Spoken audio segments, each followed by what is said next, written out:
Meeting to order. We don't have to take a roll call and have our traditional opening. Just want to tell everyone this is the Town of Southington Board of Finance meeting. It's a meeting to discuss the 2022-2023 budget. Today is February 22nd at 6:32 p.m. and we are going to review first the library and the Barnes Museum, then economic development, then the tax assessor and tax collector, and then the police department. The purpose of these meetings, for anybody watching, these are actually interesting ones, but the purpose of this meeting is for the various departments of the town to come forward and talk a little about the budget. We recently received the budget, and what we've asked them in our notes is, tell us what services you provide. Tell us one service or one aspect you'd like to highlight, maybe something you're proud of,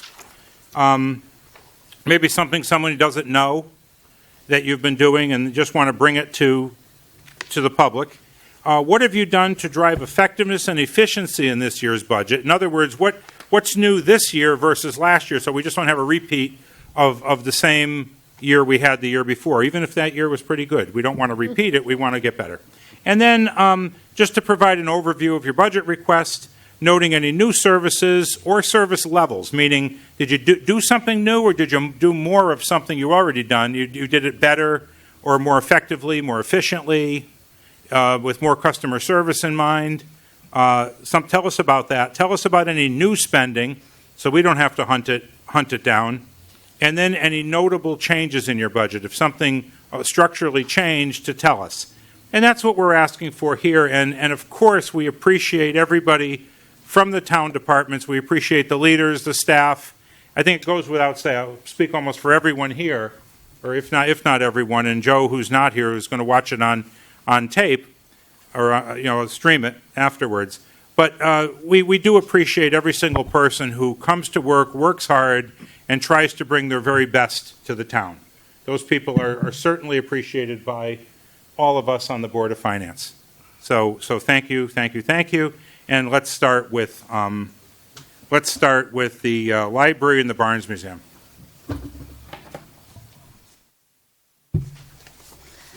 Hello. Thank you for having me here tonight. Hi. I have handouts. Okay. I also just want to point out that I'm joined by Mary Baker, a member of my board of directors tonight. For the people at home, if we could just introduce ourselves. Oh, certainly. Christy Sadowski. I am the executive director of the Southington Public Library and the Barnes Museum. So I thought I'd start tonight with the library. In that packet is a comprehensive list of patron-facing library services broken down by our internal departments and outlines our collections, services, and programs. We're especially proud of many of our services, but I want to take a moment to highlight and not so humbly brag about some of my library staff who are setting themselves up as industry experts. Liz Schubert, who championed our internal dementia-friendly initiatives, has been co-presenting nationally picked up webinars on library services for those experiencing cognitive change, and will be speaking at the Connecticut Library Association in May on the subject. Molly Varello, in partnership with others, presented at New York Comic Con, Steam Power, Comics, Cosplay, Libraries, and Museums, and they will be presenting again at CLA, where she will also be presenting on her soon-to-be published book from Roman and Litfield, Working Remotely, A Practical Guide for Librarians. And I know I've pulled out two of them, but I don't want to forget the rest of the fantastic staff who's worked so diligently every day, making sure that everyone has equal and equitable access to all of our resources and services, and developing new methods throughout the whole pandemic to serve people. What I do want to feature is our outreach program. That's something that we've had going for a while, but we've had a few great some momentum forward in the last couple of years. First of all, we have our pop-up library called the SPL Express, which makes stops. Right now it's going to Bread for Life and Summerbrook Apartments every 3 weeks, and we're hoping to add in the Y and the Arc of Southington soon. our homebound delivery program, which has librarians select and bring materials to residents who are unable for mental or physical reasons to leave their homes. That's thriving. And we're able to hold a pilot program with 3 local preschools called Powered by Southington Library, which included an updated 1,000 books before our kindergarten program. Turning to our budget, we've been blessed this year with a variety of funding opportunities, which I think you know about because they've come here for allocations, but I just wanted to highlight some of them. We were able to obtain $1 million from the Connecticut State Library to go towards our building project, $23,502 from the Connecticut State Library as part of the American Rescue Plan to fund materials to safely reopen, $200 from the Leading Ladies Immediate Response Fund at the Main Street Community Foundation to be used for program supplies at our Summerbrook pop-up, a $10,000 competitive American Rescue Plan grant from the American Library Association and the National Endowment for the Humanities, which will digitize nearly 70 years of Lewis High yearbooks and offer 6 months of genealogy programming, and a $1,000 grant from the Southington, Meriden, Cheshire Cable Advisory Council to offer additional hotspot circulation, which is something we've identified as a need in the community, especially for our lower income residents. Our budget request this year is an increase of $37,897, which comes out to 2.5%. The majority of this increase, $20,000, is under other professional services for a SWOT analysis and strategic plan to be done professionally. Our current plan, which was made internally, expires in 2023, and the board felt it prudent to seek outside expertise at the beginning stages of the building project to ensure the building program will meet our future needs. We are also seeking additional funds for substitutes as our circulation desk, an increase for pages due to the minimum wage increase, and the reinstatement of much of our professional development funds, which were cut during the last couple of budget cycles. We were able to reduce our database line by removing underperforming databases. We frequently review those. And we are requesting funds for a 1-year trial of Canopy under Books and Media. This is a pay-per-borrow video streaming service for libraries. It's similar to Hoopla, but just movies. A lot of Southington residents have requested it. And based on their cost estimation from Canopy, we would need just under $4,000 for the year.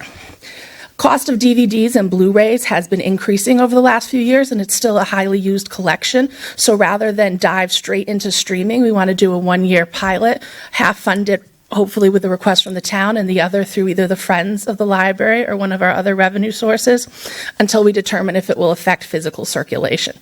The board does see technology and streaming services taking over, but again, we don't want to diminish the resources to the people who aren't ready for that yet.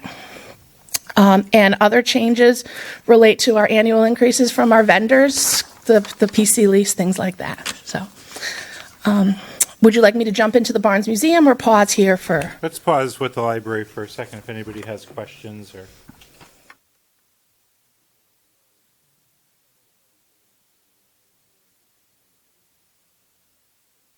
The division, along with a lot of.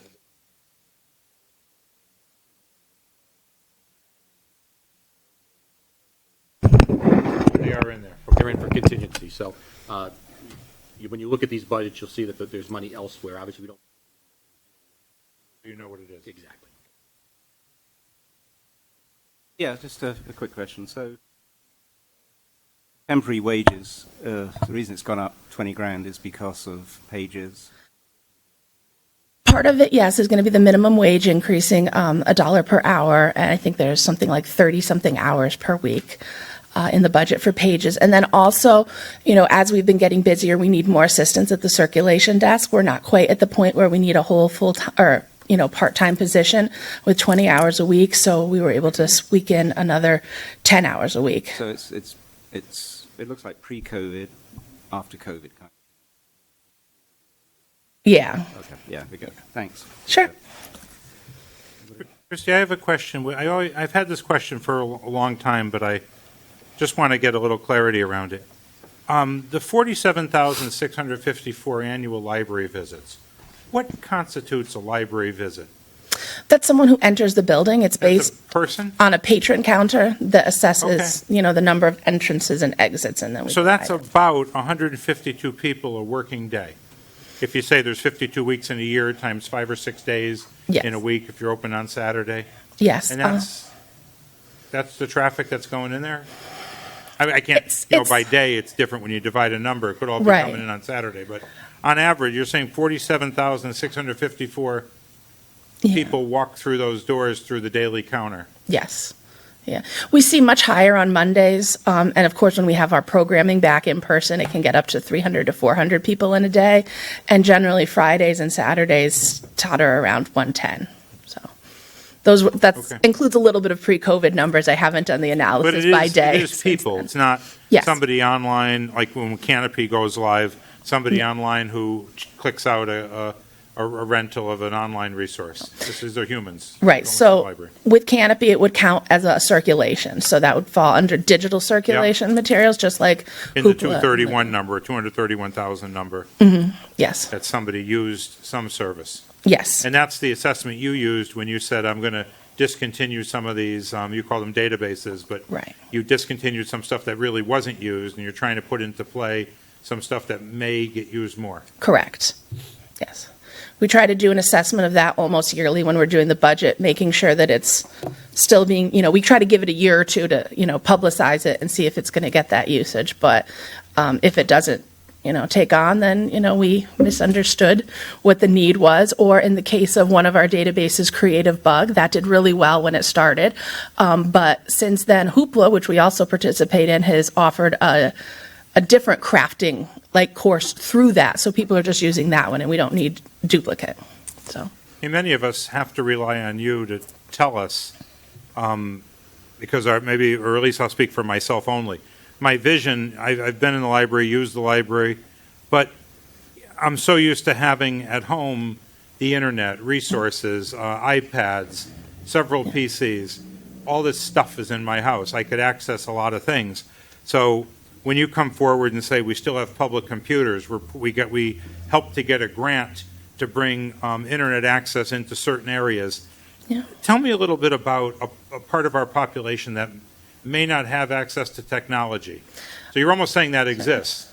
oh, yes. And you have any more clear insight into it? Do Yeah. people come and what do they do with these 7 public computers, and what's going on with people and access to the internet? Sure. One point, though, the 7 public computers was during COVID when we had to have every other one closed Okay. because they were so close. We actually have 14. People come in, they will job hunt. In combination with the computers and the printing, faxing services, we've helped people with housing applications, job searches. Some people just come in for email. Some people come in for games. They use the Ancestry database. They'll check, I think I said, check their emails. There's a good portion of the population that doesn't have internet at home. The numbers are, I want to say it's around 9% for Hartford County, and I think we're kind of a little bit under that. But certainly with our work with Bread for Life, we've been talking to a lot of their clients who just don't have that access, or they have the device, but they don't have the internet, which is why the hotspots are necessary. And they use that, we all use it recreationally. I'm not going to, Sure. Of course we do. If it's there, we're going to. Yeah. But it does really fill a need. I've had heartfelt thanks from people who will come in and use the computers to print the applications and fill them out and then have our staff help them fax them in order to So they get a get little help, housing. too, if they Yes. can't access. They have to bring something. They get a letter in the mail from Yeah. the insurance company. They have to sign up for something. They can do it there with a little bit of help. And there's also a good portion of the population, primarily older adults, but not exclusively, who are not computer literate and, don't have the computers at home and need the assistance from our staff it's not usually this bad, but sometimes it's finding the box to click in before you start typing. It's just not intuitive to some people. So that's what we're there to help with and make sure that everyone has that access and digital equity. Well, thank you for, sharing that, but also, if there's some needs out there, letting us know. Because you sit on the Board of Finance doesn't mean you know a third of what's going on. Sure. But thank you. Let's move, Sure. if we're okay. Oh, go ahead, Tony. This one's more to the future rather than, Yeah. this current budget. Or do you see any transition charges? And second, sorry, before you go on to that. Second part of the question is, when the new library is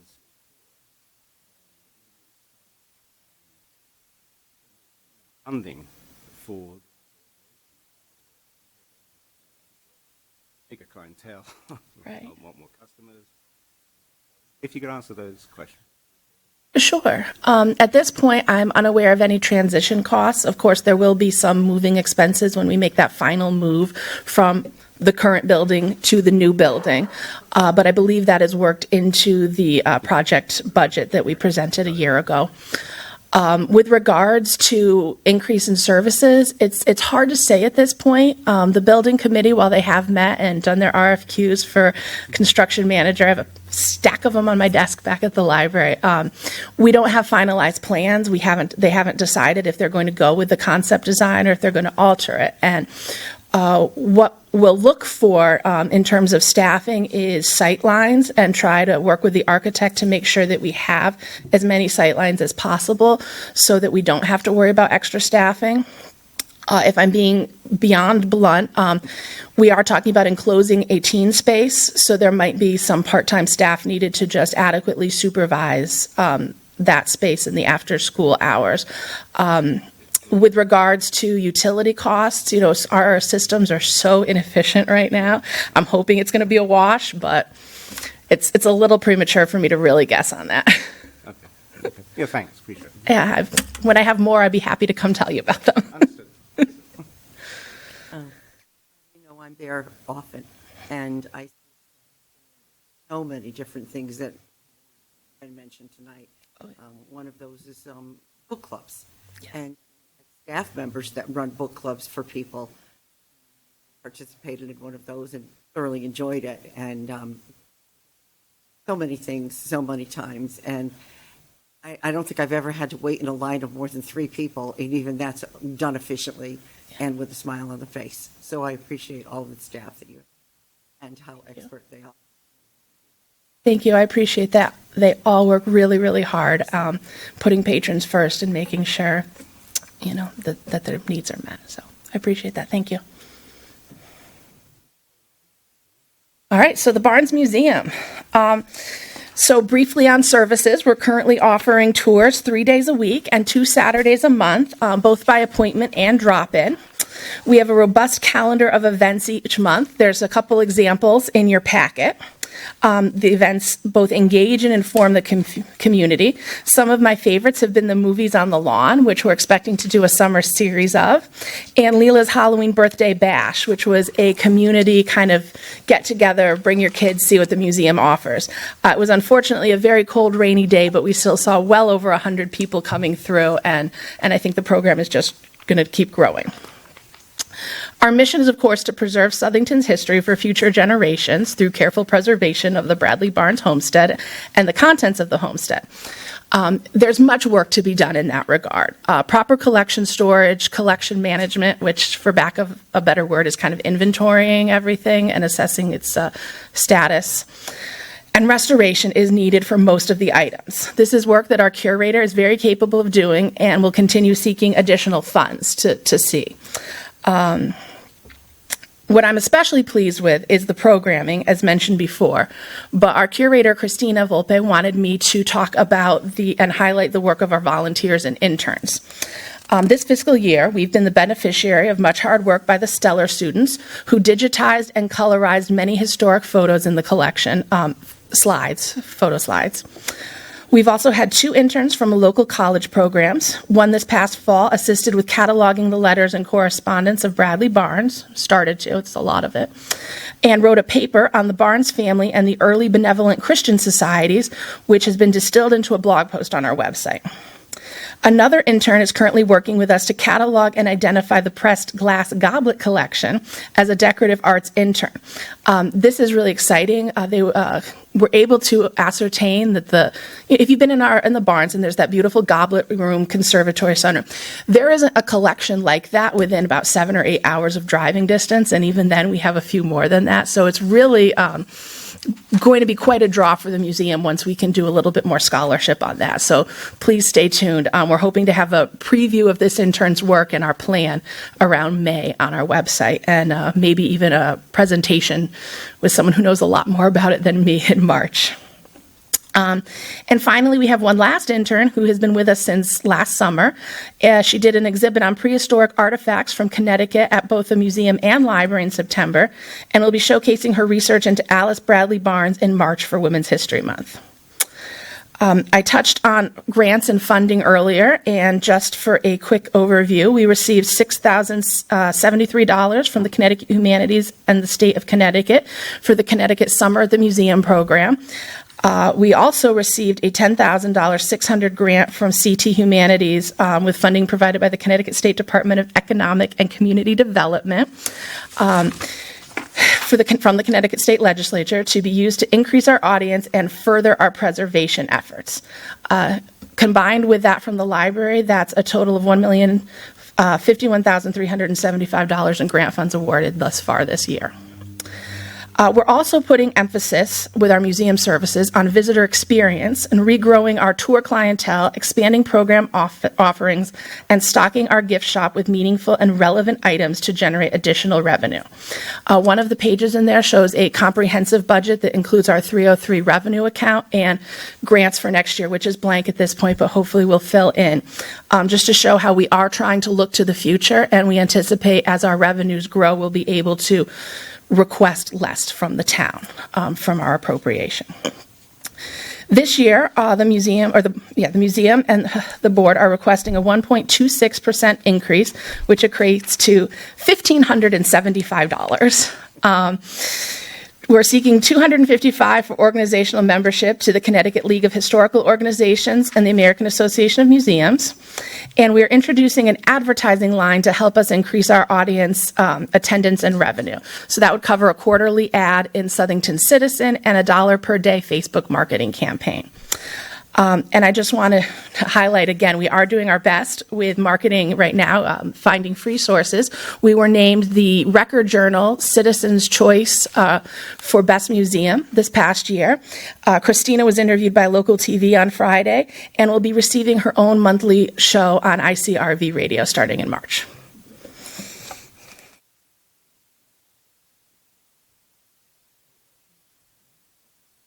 Thank you. Go ahead. Yeah. Yeah, so if you look at it another way, the advertising is to drive the museum. The museum for the town. Yeah. Could you pushing the town, how you would see the Barnes Museum. So it's slow going. Yeah, it's slow going. We have a committee that's working on doing a strategic plan, the early stages of that, and we're hoping to come probably before you at this meeting next year with some grandiose ideas and combined with some grant funding.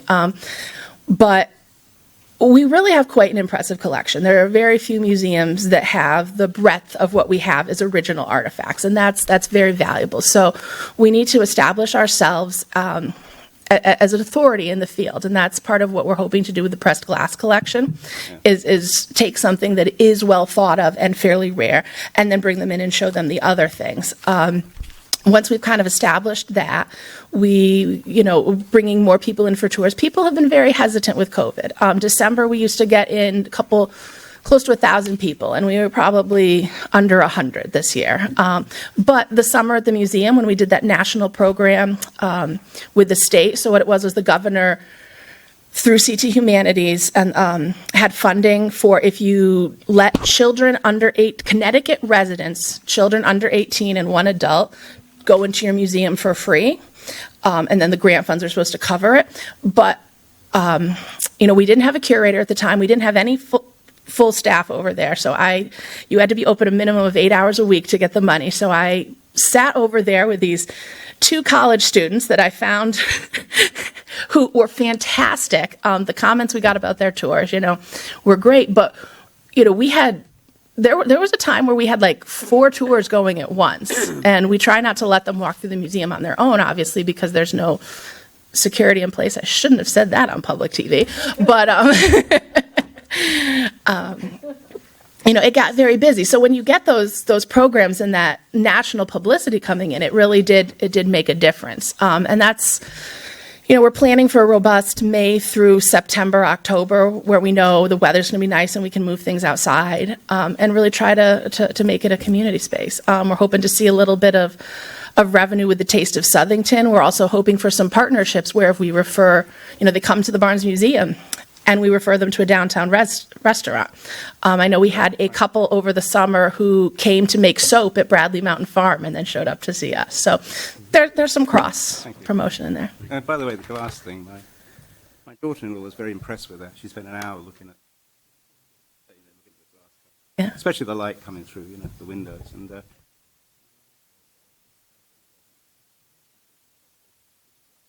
Yeah. you can put them on a kitchen window. Oh, It nice. is very impressive. Yeah.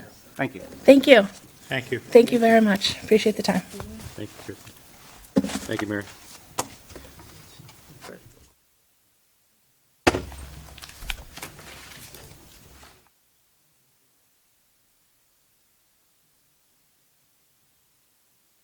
Okay, moving on to economic development at just before 7. We're 2 minutes ahead of schedule.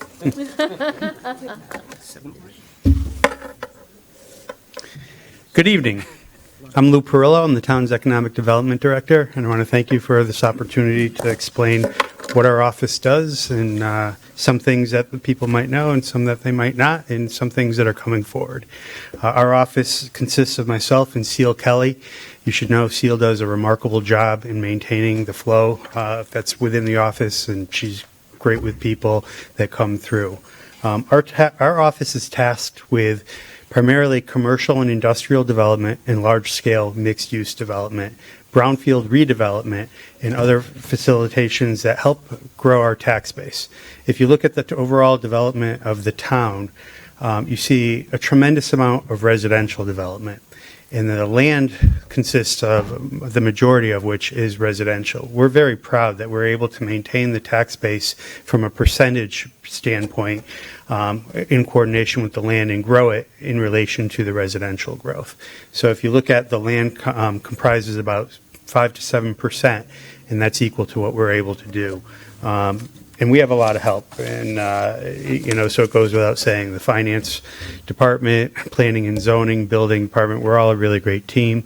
Management is key because businesses look to our mill rate, as you know, and they like to see stability, and management is a key part of that. Some of our strategies that we employ, we're trying to focus on becoming a recreation destination. Years ago, we had Mount Southington and Lake Compounce. Now you have Cava Restaurant that actually draws from several states in the region. You have Crystal Bees. We have breweries. You have a significant amount of new businesses that draw. You have experiential in Factory Square. These are the things that are going to propel us more in the future. The breweries with the 5K, and along with the YMCA that does the 5K, they're starting to grow and they're getting recognition. Matter of fact, they're fostering some new developments. There's a hotel that's trying to come in on the corner of West and West Main. They were denied a few years ago. I think they were trying to do 4 or 5 stories. Now it's going to be about 3 stories, and that'll be coming forward. Southington is an attractive market for developers. We have many developers and site locators scouring our town. Queen Street remains very strong. There's limited vacancies. So that is actually causing some folks to take a look at West Street. So we're seeing some opportunities there. But from our perspective, we're proud that we try to focus on redevelopment. So the property for the Ideal Forging, with their approval, that's kind of where we want to do our balance. And like the Beaton and Corbin, I'll highlight some other projects further on down. We also coordinate the enterprise zone with the state. Southington has a fairly large enterprise zone, usually north of 84. There's a couple parcels south of it off of Lazy Lane. And whatnot. We also create tax abatements. They are tools for incentives. Some of the tools that we used were for the breweries, the brownfield at Beaton and Corbin, which I'll get into a little bit more. So we do that on a very conservative basis. The way we structure them is, generally speaking, the underlying tax remains. The abatement is on future growth. So we probably wouldn't get it unless we use those enticements. And I can give an example again later on. We also facilitate at times complaints, and we try to foster an understanding between sometimes people get into developments and they're tough. You know, if you're trying to repurpose or change the use of an existing structure, some of these buildings that are over 100 years old or 50 years old aren't meant to conform to today's codes. So planning and zoning has a fast track committee, and we help coordinate that. We try to get people to have a very good understanding of what's required before they go into it, because we understand oftentimes they have their life savings involved. So it really helps make a smoother transition for everybody. Some of the things that we do, you probably might not notice. We try to stand up for our industrial zones, even though it's not popular.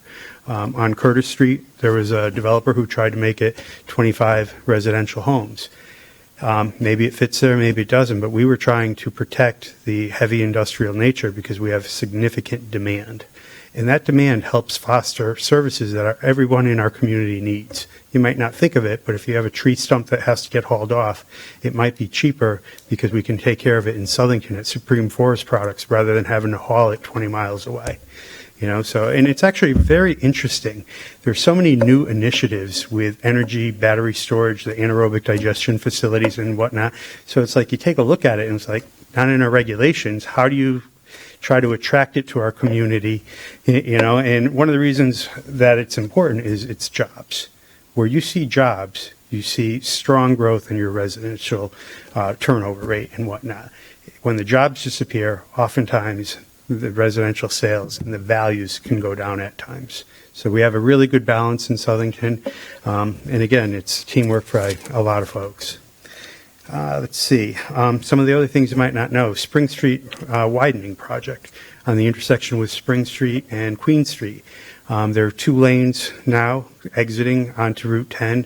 Our office helped facilitate the expansion of that. We acquired land through the state, and we ended up facilitating the swap with the property owner to shift the parking lot to the south. That allowed for a 7-car queuing, which allows for people to take right turns on red and not back up the traffic further. We also have 2 new industrial parks that are approved. We have a 9-lot light industrial park that was approved on West Queen Street, and we have a 10-lot heavy industrial park that's approved on Curtis Street. So we're hoping to monitor that to make sure they get built. You know, Southington has a lot of strengths, weaknesses, opportunities, and threats. Many of the threats are external from what we can control. We don't own the property. We just try to get them, the developers, the end users, so that they'll end up being able to turn over the property quickly and help add to our tax base. We're also helping with the Plantsville parking lot. It was promised to the business owners down there that before we can widen the street to take parking off, that we would expand that parking lot. So we work with that. A project we'd like to highlight is Beaton and Corbin. Probably tired of hearing about it, but it was a 7-year project, still ongoing. It's an 1.5 acres of land. It had a 10,000-gallon above-ground storage tank, a 1,000-gallon gasoline storage tank in the ground. It had significant contamination, originally estimated to be about $700,000 for an 1.5 acres of land. There were still structures on site in a disheveled manner, just incredible amounts of contamination. We were able to get a $400,000 grant, start the process, public bidding. One of the lawyers involved says it's the perfect law case for a law student wanting to become involved with environmental contamination, because anything and everything that could go wrong went wrong. Everything from underestimating the amount of the cleanup, finding new contamination that wasn't previously discovered, to new contaminations that DEEP are enforcing, such as PFAS, to foreclosures, to title defects. The foreclosure process was about to commence, and the pandemic hit, and the courts closed evictions and foreclosures, even on abandoned properties. So delays cost us a lot of money, but in the end, we just received another $200,000 grant, and the final cleanup is in excess of $1.3 million for an 1.5 acres of land. Most people driving by it probably thought it was wooded area. Our concern was with the tanks that were there and the solvents. 1 block away is a well on Mill Street that supplies a significant amount of town water. And that's some of the things that you'll see that our office does. Trying to think. And that's it. For our budget, we actually reduced one of our numbers for the contractual obligations by $50,000. We have some money in carryover. We think that's more than adequate. We hope to employ it. We have a pending industrial user, no longer a park, but we were trying to do some developments along the Smorn property, and we might have to use some money to foster the industrial growth. Like I said, the materials that are going on right now and the delays associated with the supply chain are really wreaking havoc with new construction, especially with the industrial. And I'm here for any questions that you may have. Yes. I'm questioning, as I did last year, the $50,000 budgeted item for promotion. I noticed that little of that was used the previous year, and very little has been used this year. What's going on?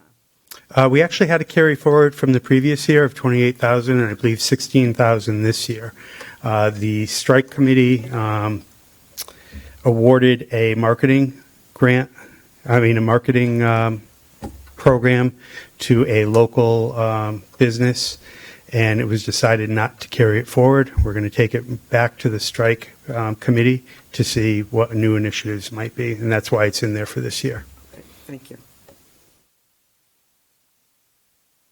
Supply, you talked about repurposing, and you also talk at times about new development. What is our supply of commercial and industrial land and availability?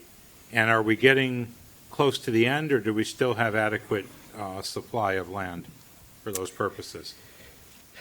And I ask because I think we're dependent, in a way, we've become dependent on that growth because the growth of the cost of education grows at a rate a little bit higher than the cost of everything else. And we usually use growth from economic development to help us balance.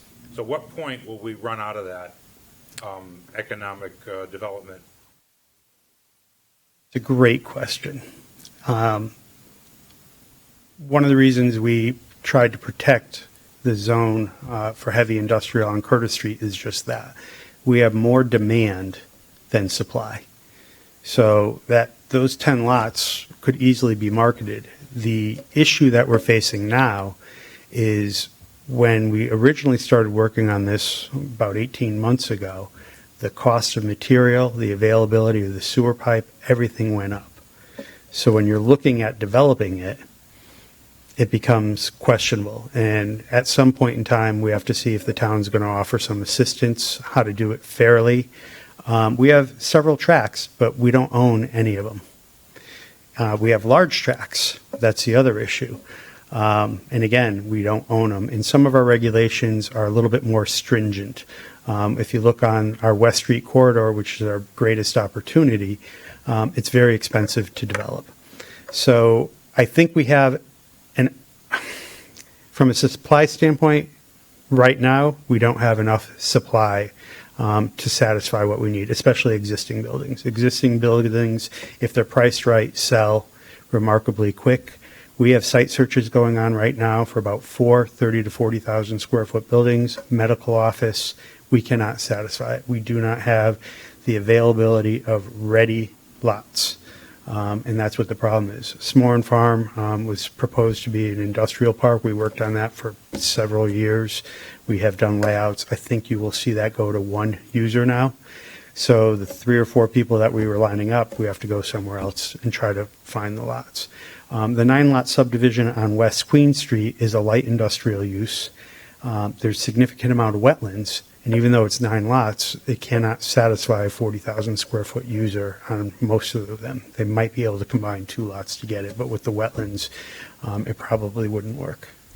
So when it comes to the supply, you have, again, the large tracts of land, but they're not available. Is the price of commercial similar rate to residential? No. We see a bubble, or no? You're actually seeing it's a tremendous shift right now.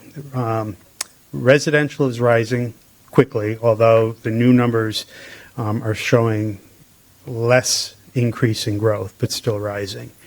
Commercial is different. It depends where, what size, and use.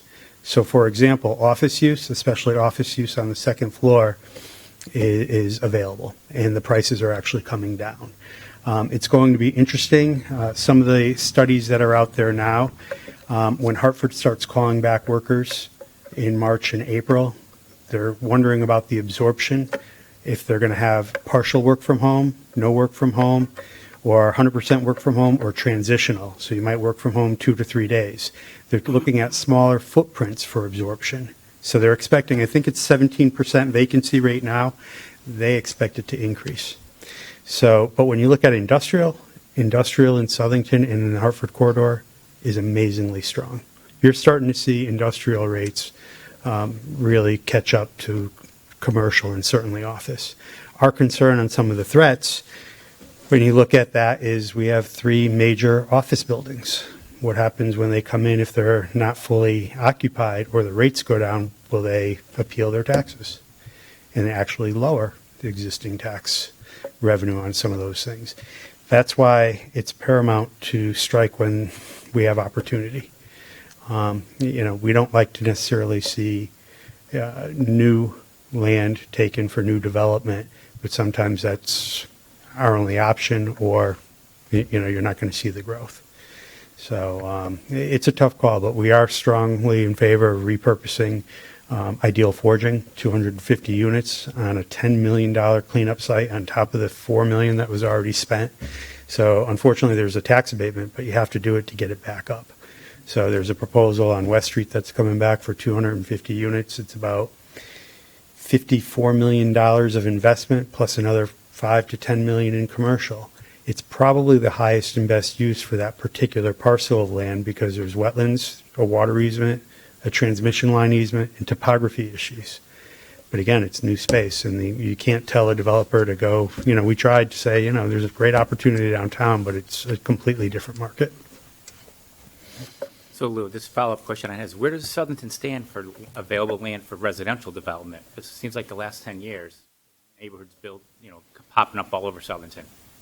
Are we running out of land for, what's it look like out there? I think there's still a significant amount of residential land available. The other aspect that you have to consider is density. We're giving away density where if you look on it, it might not appear so.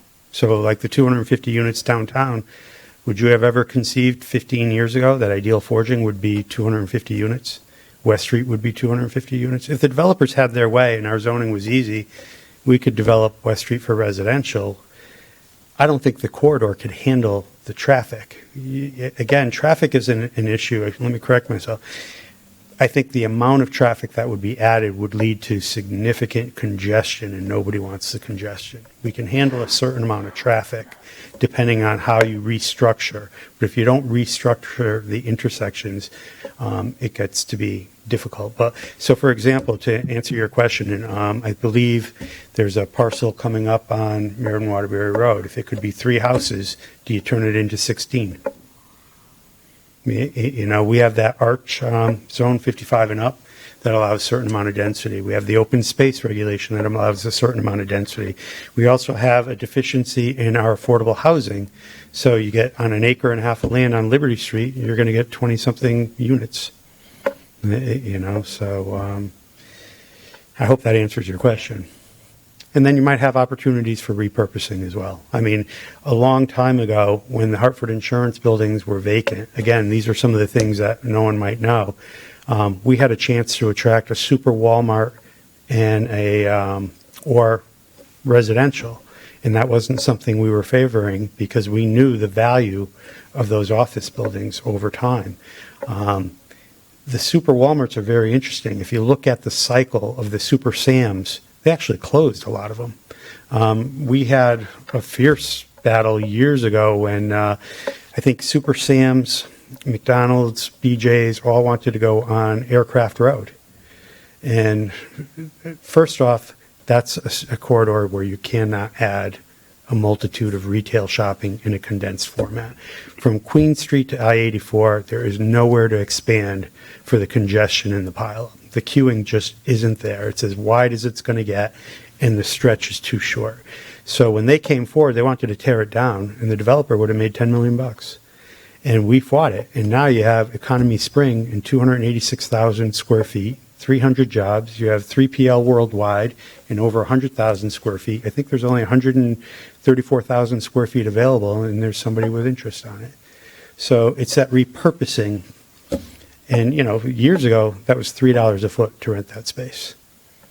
Now it's upwards of $7, and you're looking at a net basis. Hard or easy it is to build in Southington from the building department working in collaboration with the builder? Is it easy to build? Is it difficult? Are there?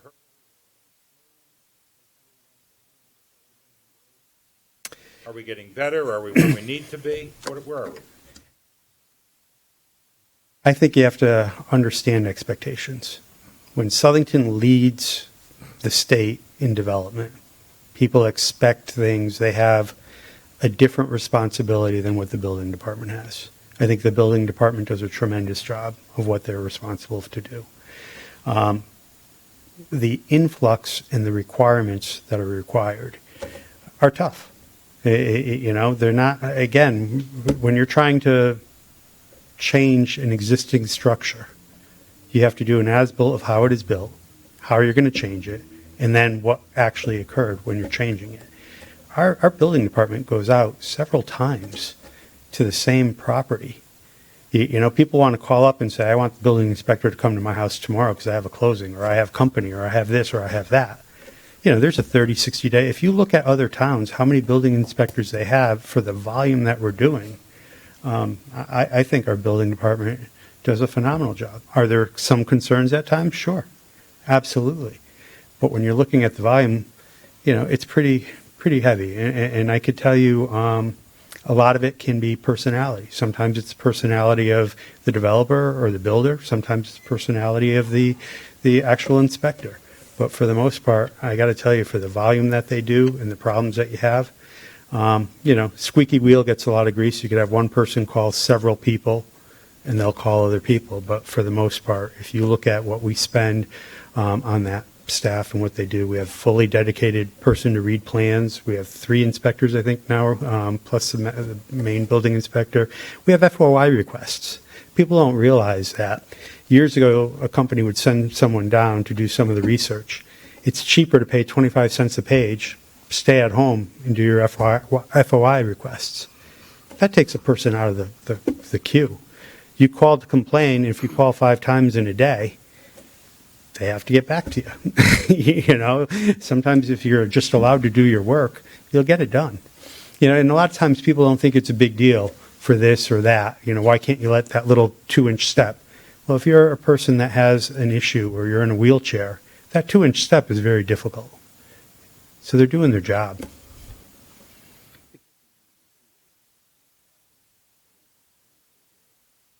Arguing for more. That's not in my forte. Understood. And the other issue that you run into is things are of a cycle. Yeah, I'm saying, Will this cycle continue? So, and there's still, I think you have to look at the volume in the processes. If you see the volume that goes out there, a lot of it's our processes too. You need a zoning permit for pretty much everything now to change a sign for an existing use. Oh, and they also have to check to see if there's any back taxes, sewer liens. We never had to do that in the past. If there's back taxes or sewer liens, they don't get a permit. I just have one more comment. Sure. I say to you every year that you do a great job with economic Thank you. development Appreciate in the town that. of Southernton. Thank you very much. You stole my thunder, but I was going to say, way back, Lloyd, when you first started. God. Thank you. I know staff all along the way, I get.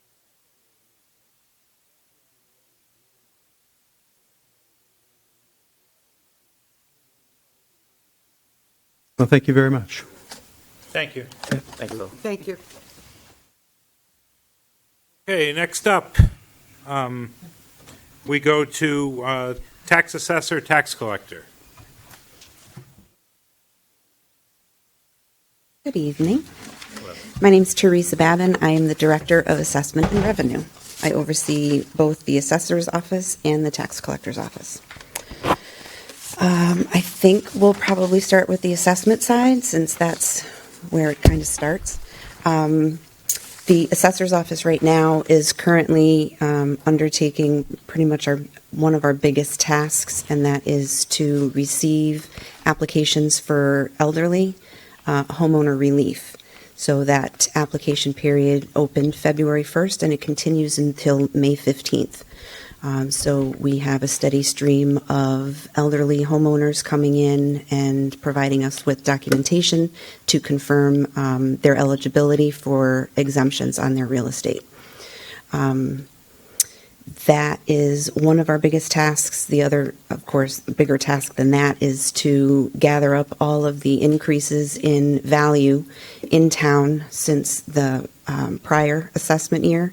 And that is something that we spend most of our time on. Both the deputy assessor and I both get out into the field. So all of those building permits that come through, we're averaging about 500 a month. And those are just the building permits that we inspect to determine if there's an increase in value. So there's many more building permits that come through, but for a new water heater or new windows or something to that effect, we don't necessarily go to inspect any of that. We would just inspect additions, decks, pools, permits,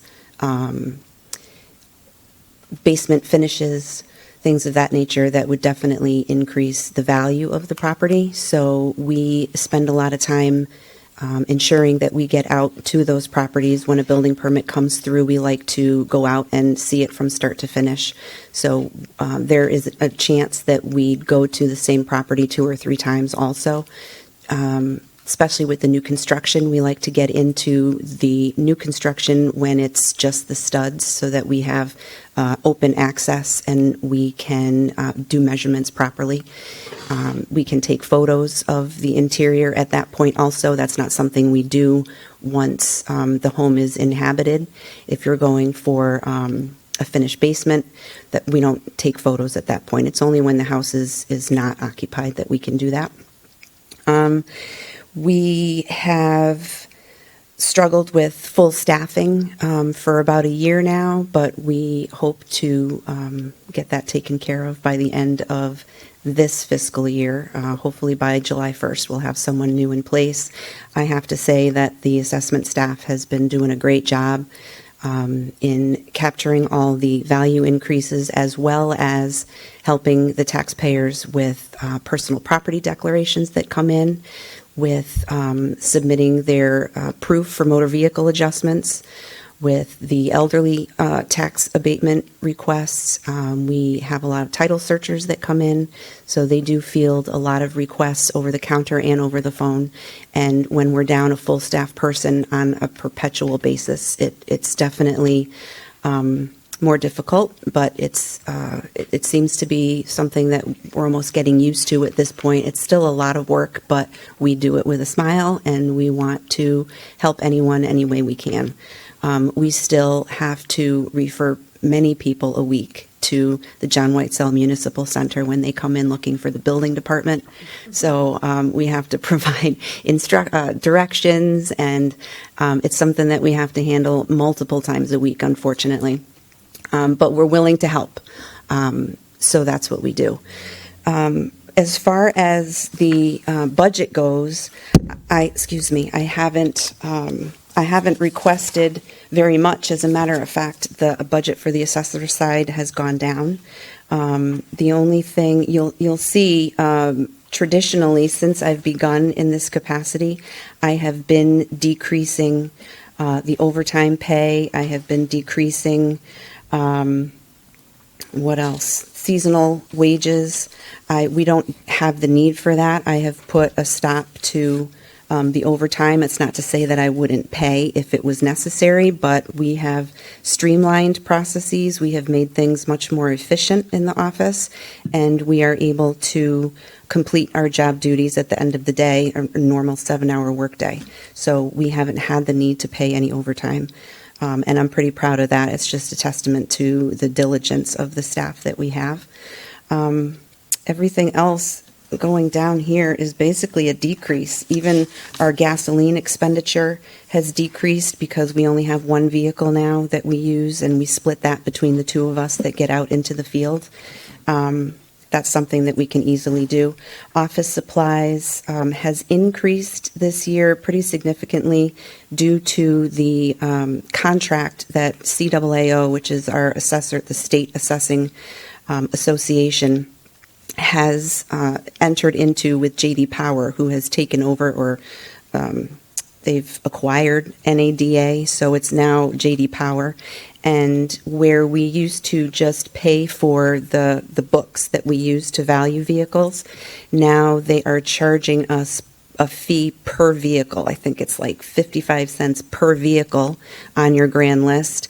And then you also have to pay for the books, and when you have those hard to find values that you're looking for. So they have they've managed to put something in place that, according to the committee that was working with them to negotiate this contract, this is a much better deal than they were presented with at first. So I had to increase the office supply budget solely for that purpose.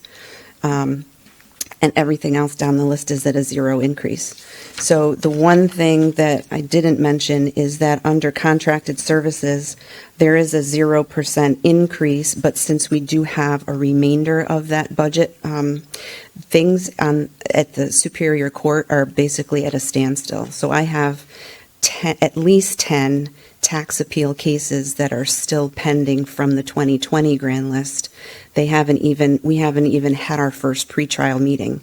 So I'm anticipating at some point in the future to be needing more money, so I will be asking for them to carry my remaining balance over into the next fiscal year.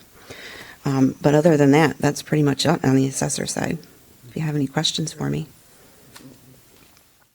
See the changes in the automobile tax affecting us, the change in both how they're valued, right? They're going to use manufacturer suggested retail price less a flat depreciation, as you noted before. Right. And also the fixed rate at which they're going to be taxed. How is that going to affect Southington? Have you looked ahead on that yet? I haven't looked ahead on that.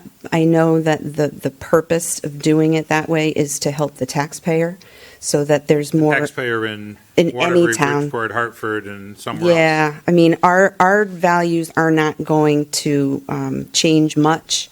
It's going to be standardized. It's going to give a vehicle, whether it's here or in Waterbury or Fairfield or Hartford, it's going to give it the same value regardless of where it is. And that value is going to stay with the vehicle. So it's going to be more equitable for the taxpayer. I don't really see much of a difference in how it affects Southington per se. The motor vehicle change is usually, in a normal year, is usually not our biggest contributor to the grand list increase. So I don't think that it's going to have that much of an effect on us. Except this year, right? Except this year, right. Because something's wrong in the market. And going forward, how they're proposing we value the vehicles is going to put an end to that, crazy So it fluctuation. won't be market value based. Right. It'll be what they wanted to sell it to you for, less a flat depreciation over Right. a set number of years. Right. But the rate at which they're taxed is similar to our mill rate, right? It just happens coincidentally to be close to our mill rate. The state used Yes. this as a model. They said, what's the best run town? They said Southern. 29%. But, 131, sorry. so I guess we do have to keep an eye forward at some point Yeah.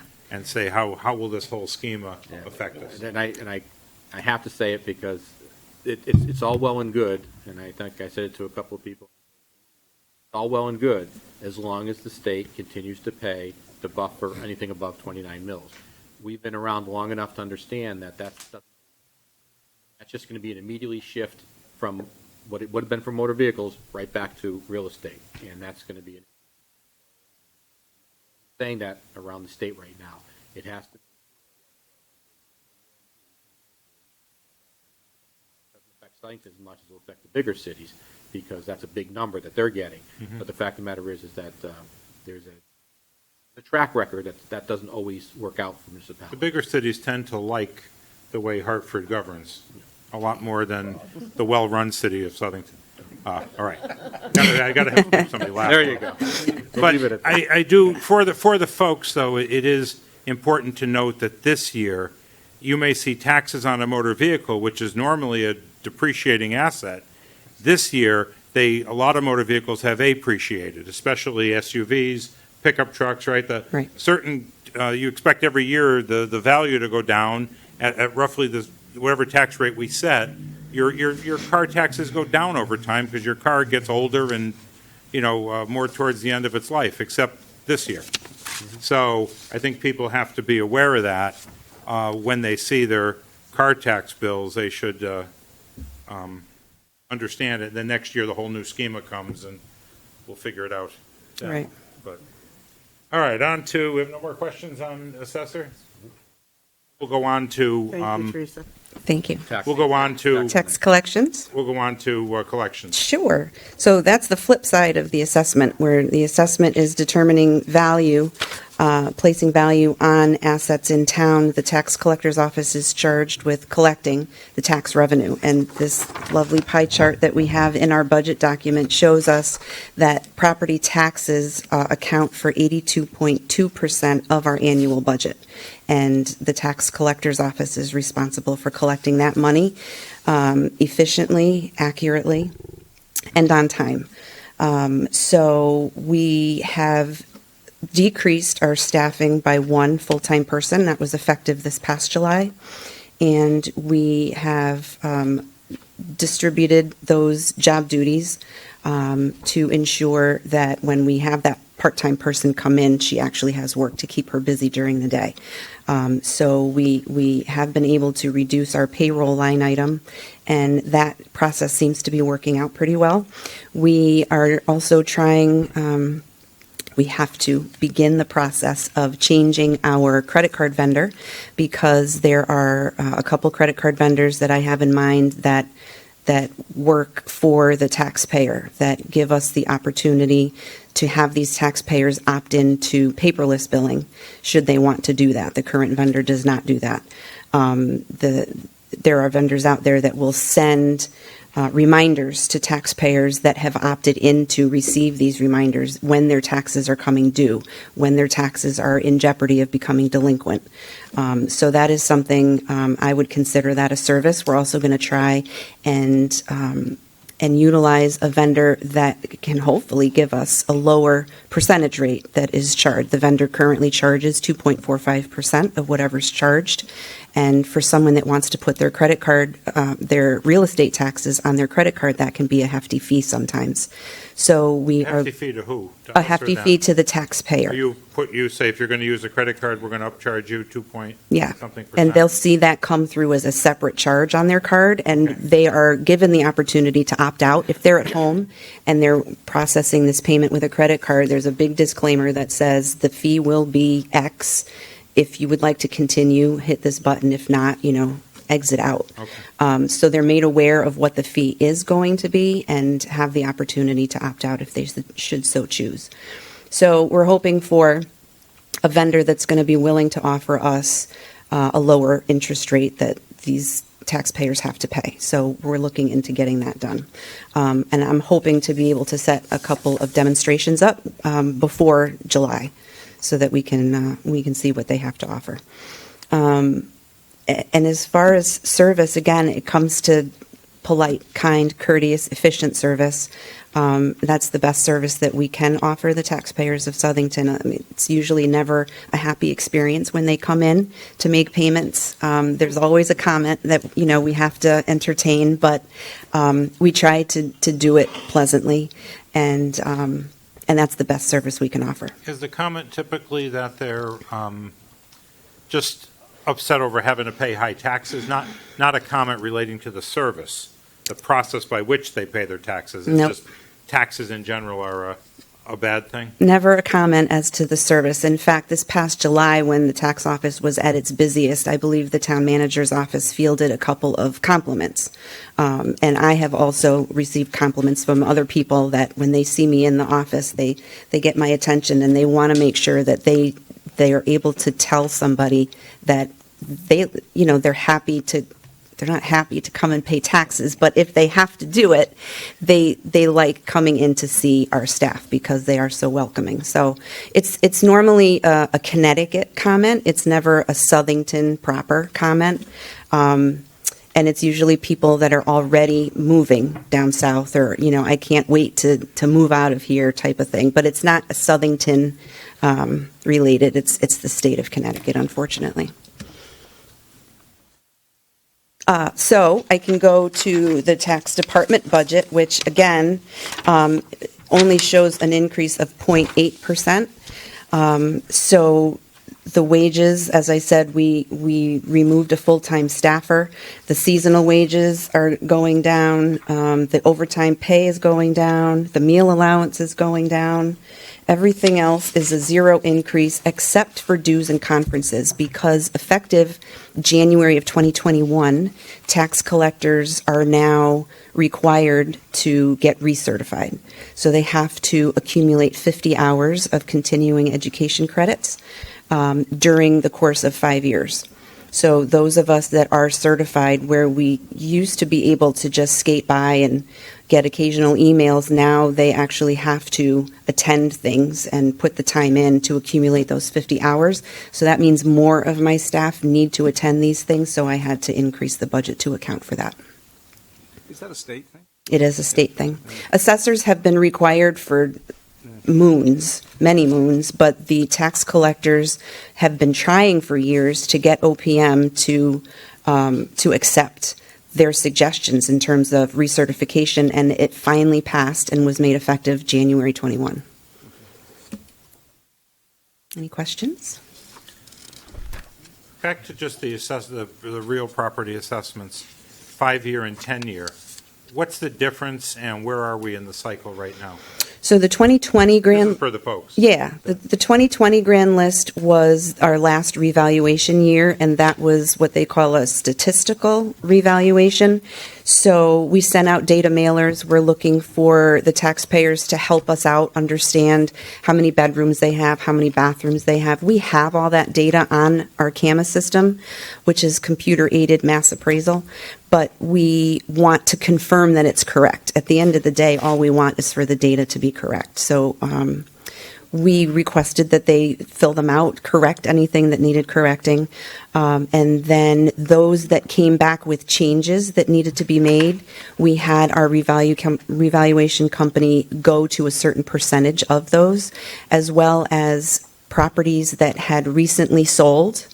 And in addition to that, there were properties that had building permits that had been pulled in the past year. So there are certain things that the reval company is looking for, and those three aspects of our grand list were checked out, not in their entirety, just a sampling, because it's pretty much revaluation is market driven. So they paid a lot of attention to what was going on in the market and with sales information that was coming through. Every 5 years, per state statute, a revaluation has to be done. Once every 10 years, that revaluation has to be what they call a full list and value and measure. And so our next reval is scheduled for 2025, and that one is going to be a full revaluation, which means the difference is that what we aim to do is get reval staff into every real property in town. It's never going to happen, but we look to get into as many as possible. So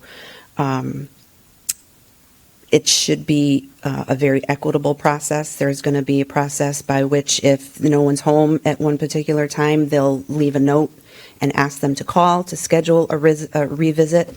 It's going to cost more. There's a higher cost per parcel because they are going to require more staff to be involved because with the 16,000 parcels that we have, It's going to take a lot of people to get all those inspections done. So we are budgeting for an increase in the reval cost for 2025. We put a little bit away each year in the hopes that by the time it's time to start expending funds, we have enough. And what are they looking? You're going to go out yourself. Yep. And inspect a home. What would you be looking for? You walk through the front door, the people.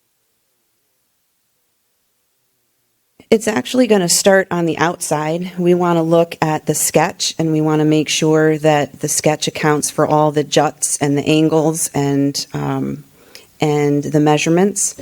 And then once we get inside, we're going to ask questions about how many bedrooms, how many bathrooms, how many of those bathrooms are full versus half baths. We're going to want to know if there's been any renovations done recently. Hopefully, the building permits will account for that, but we know that there is a lot of work that goes on in town, in any town for that matter, that is not permitted.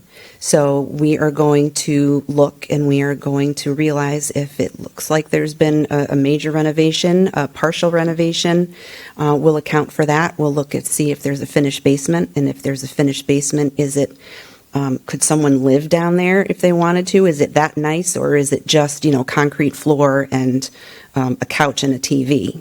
So there's different scopes of finished basement area.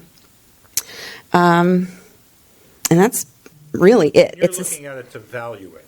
Yeah. Not to say, was the electrical done properly? No. Or the you're just there to say, okay, this property was improved Yep. in some way. Yes. Let me just note those improvements to get to a value. Yes. If we see that we have on our property record card that there's 2.5 baths and it's only 1.5 baths, when we get in there, we realize that, there's only 1.5. We're going to fix that on the property record card. Your assessment's going to go down. The converse of that, obviously, is if we find that your basement is finished and we don't have any record of that. First of all, that means there was no permit pulled. And so we want to rectify that. We may bring that to the building department's attention, but which is why we stress to people how important it is to pull permit. And it's a safety issue. It's not a revenue issue. The town wants to make sure that the work was done properly and that people's lives are not in danger. So we will add assessment if your basement is finished, if we didn't have that already. So we just want to get the data right.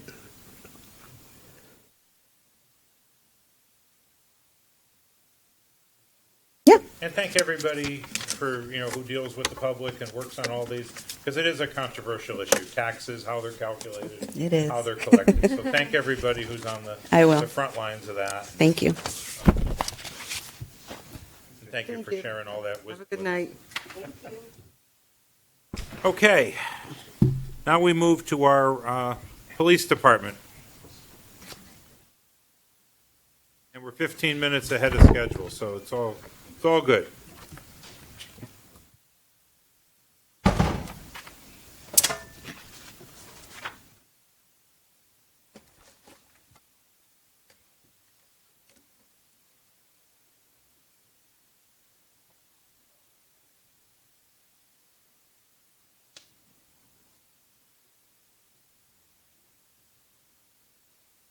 I want to thank the chief and deputy chief for being here.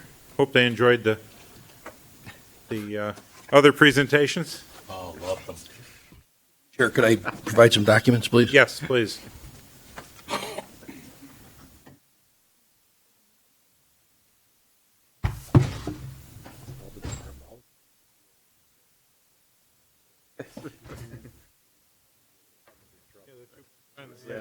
Assessor and the tax collector, right?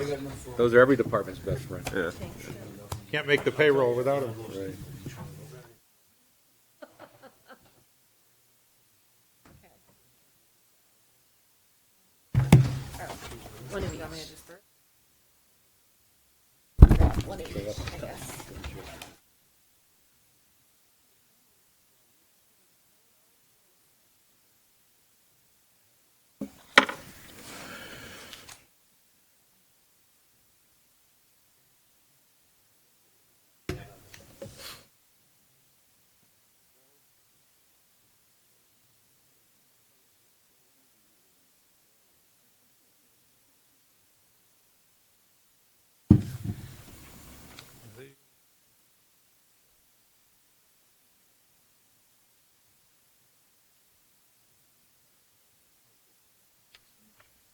If we could, what we'd like to do is the small stapled packet is kind of the overview that we were going to work off of tonight, and then the other packet would be something for you that goes in a little more detail for you to review during your workshops, if that's okay.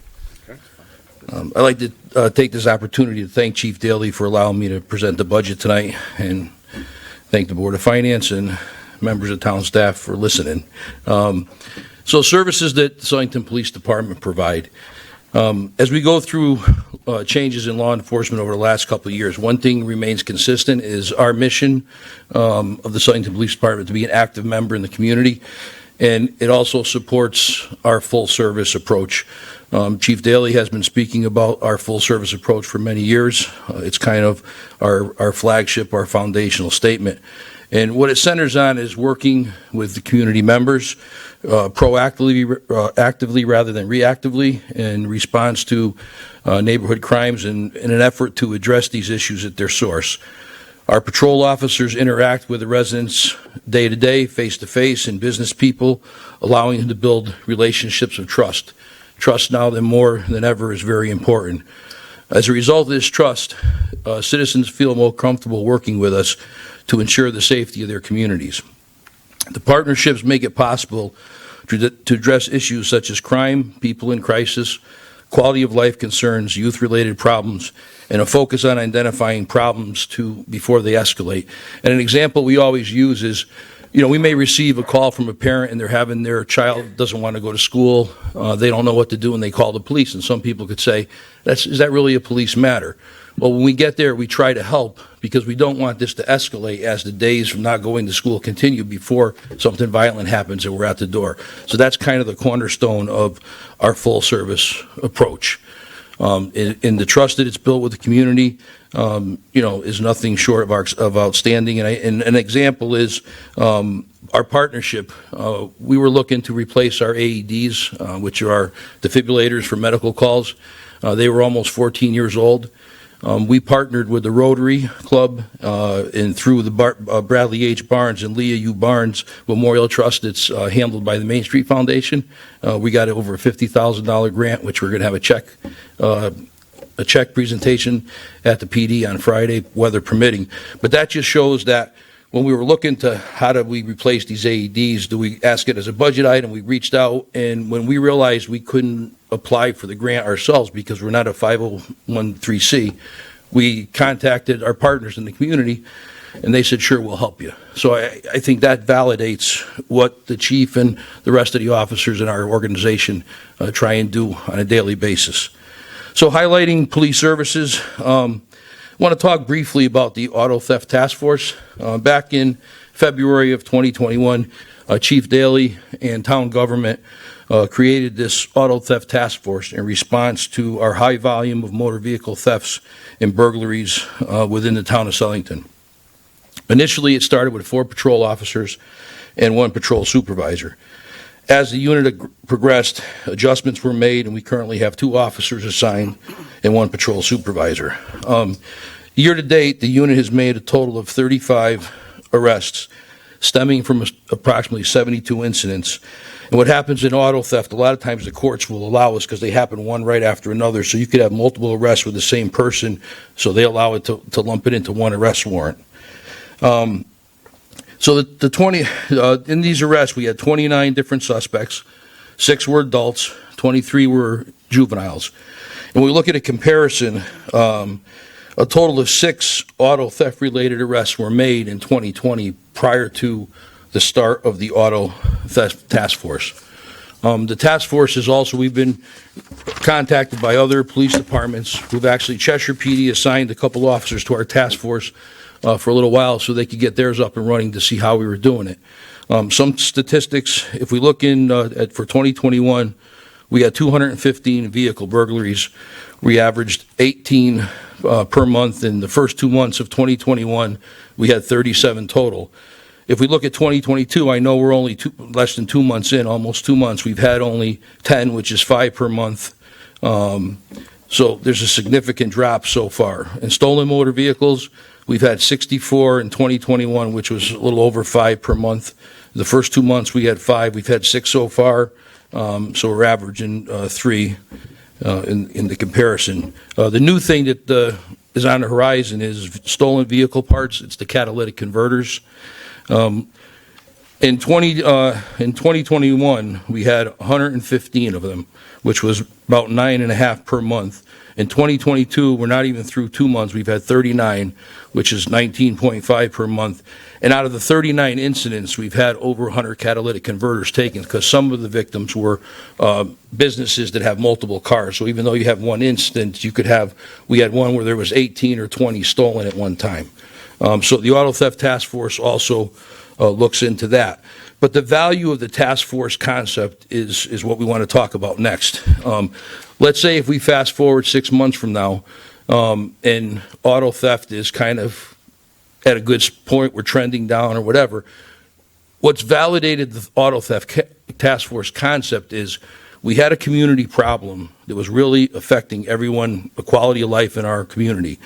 We put people in here that focused on this, and we saw a reduction. So the goal is with the task force is maybe down the road it shifts to something else that's prevalent in the community that we need to work on. The process validates it with officers that are focusing on it. We can really make a difference. And because we're coming in every day, we're focusing on the issue, we're acting on the issue, and we're making a difference. Rather than like people say, well, cars are speeding on Mount Vernon Road, we deploy our officers. We say, look, if you can get to Mount Vernon Road to run radar, do it because we have complaints. And then as shifts start to call, you do what you can. But the task force concept has really proven to be a great asset and also a future asset for us to leverage. As far as effectiveness or efficiency, with all the new training that we're required to do, we're leveraging online training now where appropriate to provide a flexible and efficient training environment for all our employees, and it also stretches our training dollars. We're also working on a social media team to allow for more real-time information in the community. So what the chief is having officers do, we have a group of officers and a supervisor. So let's say, they're working, we got an accident where we're detouring traffic. Rather than start to see posts, hey, what's happening on West Street? One of our officers that on the social media team can just sit there, post on Facebook, Instagram, Twitter, hey, look, use this detour, we got an accident here, and you get the right information out a lot quicker. We're also, if you see on our website, we have the stolen vehicles and vehicle burglary information map. You can go there. That shows a map of where things are occurring, and Chief Daly's plans is to expand that to other types of incidents, not real time, but maybe with a 45-minute or so delay to allow the community to say, hey, what's going on? They can go to our website and they can see certain calls in certain areas. So as far as the budget overview, if we could, with permission, if we could do it in the order, starting with the safety budget. Question? Speaking with the auto theft. Yeah. Do you guys work with isn't there a community watch, social media where they track cars real time getting stolen? Do they tap into the police department? As far as us giving you the heads up where it's happening all over the place in Southern? Yeah, we have telephone numbers to all the major car dealerships or makers that we can track certain GPS and stuff like that. And actually, the Auto Theft Task Force has it now where they're recovering vehicles in less than 2 days. They've also partnered with Hartford and other surrounding areas. They meet regularly. They share data because a lot of these suspects that are committing the crimes, they're all going community to community to community. And what's really happened is everybody's got together and they're really talking, and that's how you become effective. I think he asked more about the Green Light Group, our neighborhood. We work with our neighborhood watch group, and even when the neighborhood watch started, there's a little over 3,000 members. We decided to have, because some people were saying, well, you have all these people out there, and we recognize that. What type of training is it? A liability for the town? And our point was when we knew the group was focusing, we used to have an old-fashioned block watch where we went out. This now, obviously, technology has changed it. Officer Laporte, our crime prevention officer, actually zoomed in with all the groups that are involved, gave them a PowerPoint presentation on what a suspicious person is, what a suspicious vehicle is, because we felt as an organization, if you know people are out there trying to help the community, let's give them the education to put it in perspective. And so, yes, we work with them. They have provided tips that have led to arrests and stuff like that, but that's kind of the branching the outreach to the community. Yeah, that's good. Okay, so the first budget would be the safety budget. That's on page 4950 of the manager's budget.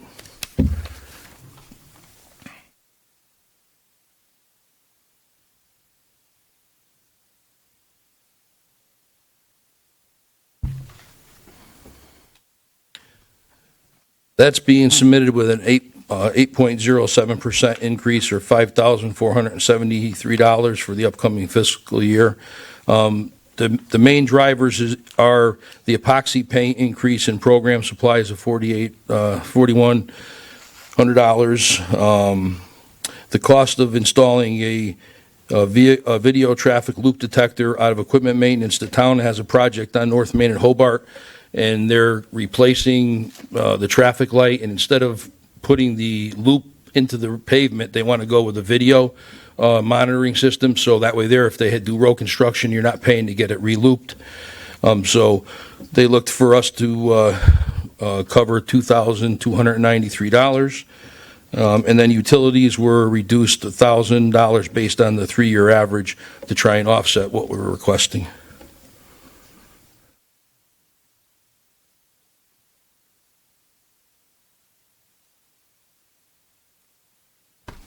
Any questions on the safety budget? No. Okay, emergency management budget is being submitted with no increase. That manages our vehicle for emergency response. We feel the budget as is, we can continue to do what we need to do with the command vehicle.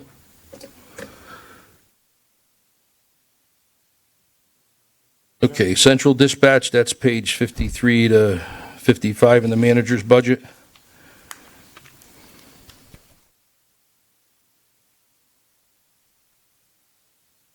This is a 3.57% increase, or $35,015. The two main drivers are contractual wage increases of $17,664 and an overtime increase of $16,251. The increase in overtime is to stay consistent with our 3-year average, and we'd like to fund the lead dispatcher position that has been put in the budget. We're up to full staffing in dispatch. There was a time last year we ran a couple dispatchers short, and approximately 90% of the overtime is used for contractual leave within the central dispatch. We have 12 people assigned to dispatch with a couple part-timers to offset some of the overtime.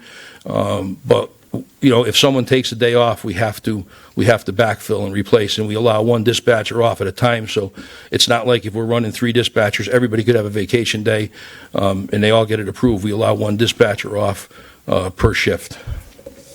And just a clarification on wages, this will pop in now and again. This is a double.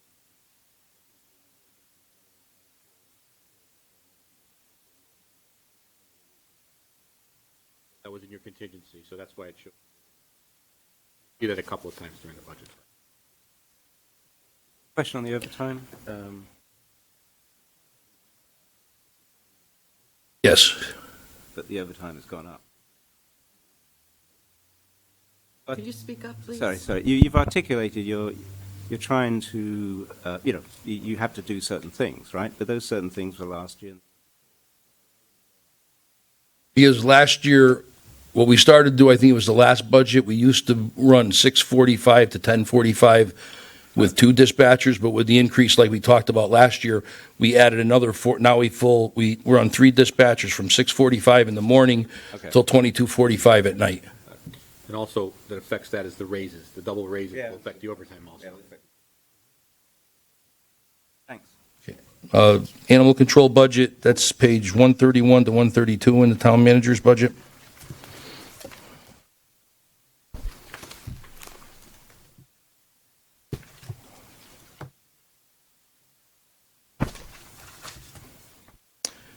That's being presented with a 4.99% increase, or $11,003. What drives that is contractual salary increases of $9,203. Longevity is up $200. Snares and traps, we've increased by $600. What we're trying to do there is we're trying to start the ability to have a tranquilizer system program. We're getting more and more aggressive animals where, we can snare them now, but it's dangerous for the ACO, so we're looking at purchasing the ability to have the tranquilizing option. These are wildlife, not pets. It could be dogs. It could be a vicious dog. We've had those too, where you got to try and snare them and then put them in, the back of the pickup truck and stuff like that. The program is all controlled by a vet, so we have a vet that would get us the tranquilizers. We would notify them. They'll be trained to deploy them, and we'll go from there. So that's why we're trying to we're doubling that to get the program up and running. Any Do you questions? come and do something about the coyotes at the back of my house? They're very noisy. Send the beers out. Bears, yeah. Any question on the animal control?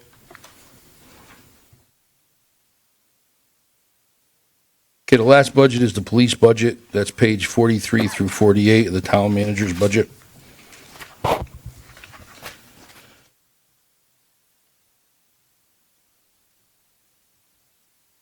Well, that's being presented with a 5.07% total increase. It's $426,100 for fiscal year 2022-2023.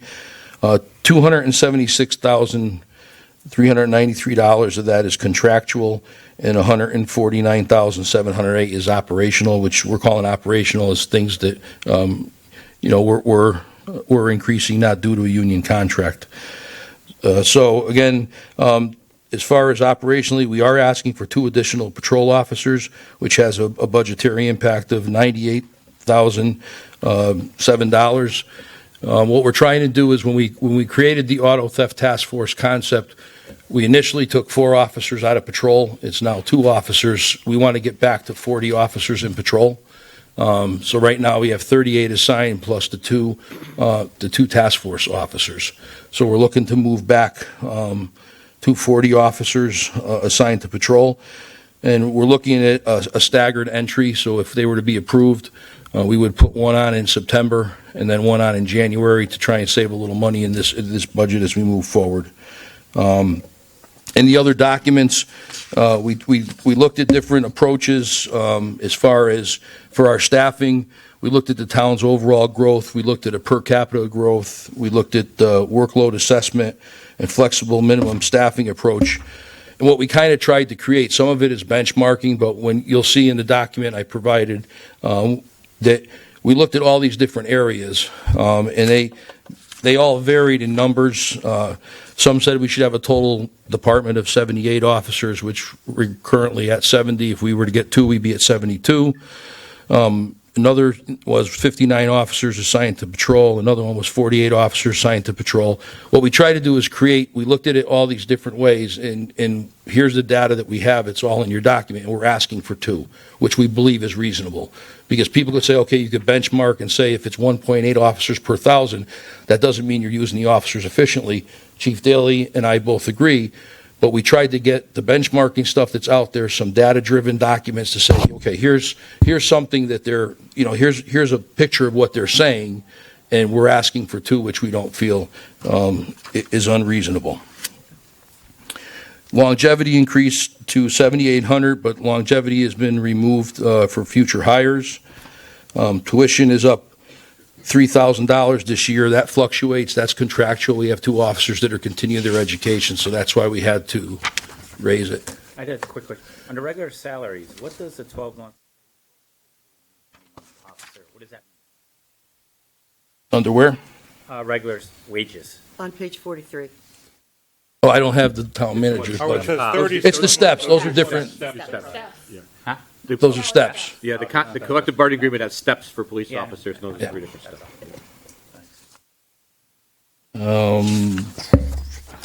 Our clothing allowance went up $14,000 for contractual. Building maintenance, we're increasing by $4,000. That's to be consistent with our running 3-year average. We've transferred money into this budget line the last 3 or 4 fiscal years.